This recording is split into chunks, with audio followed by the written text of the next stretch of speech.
Homes for Sale, Home Buyers Blog, Rent versus Buy, which is cheaper, Part 3. Hey, Realtor and Area Specialist, Mike and Jennifer Rigley here, bringing you the latest real estate information. Thank you for joining us. Today, we're going to continue our three-part series of buying versus renting, as reported by Jed Kolko, Chief Economist at Trulia. Why mortgage rates, tax brackets, and timing matters in the rent versus buy debate. Let's talk. So, what if you can't get the best mortgage rate? Don't itemize your tax deductions or stay in your home for less than 7 years. Each of those raises the cost of home ownership, so buying wouldn't be quite as good a deal relative to renting.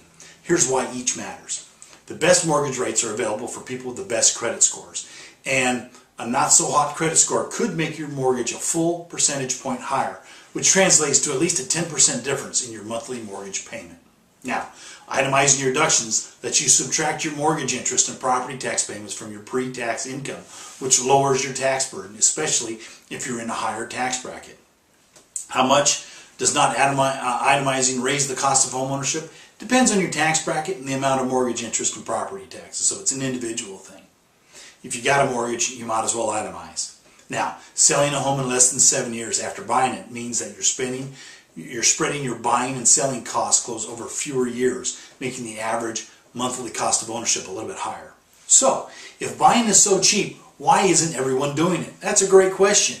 Home sales are still less than halfway back to normal, and the home ownership rate continues to fall. Doesn't make sense. The big obstacle holding back renters who want to buy is the down payment, even more than getting a mortgage. And keep in mind, in the metros where the cost of buying is less than half of what it would be to cost to rent over the long term, it still takes years to save enough for a down payment.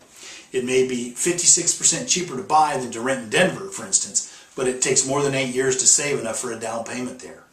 And high employment during the recession made it even harder than usual for people to save for a down payment.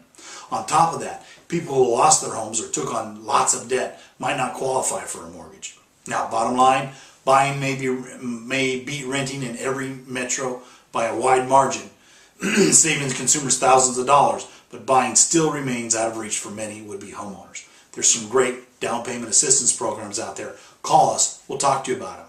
Now, if you enjoyed this series or need help finding that perfect home, place to call home, call us today at 916-378-4671 for a free, no-obligation consultation, or log on to www.wrigleyrealtygroup.com to start your online home search now. Call us today, you'll be glad you did, and we'll look forward to hearing from you.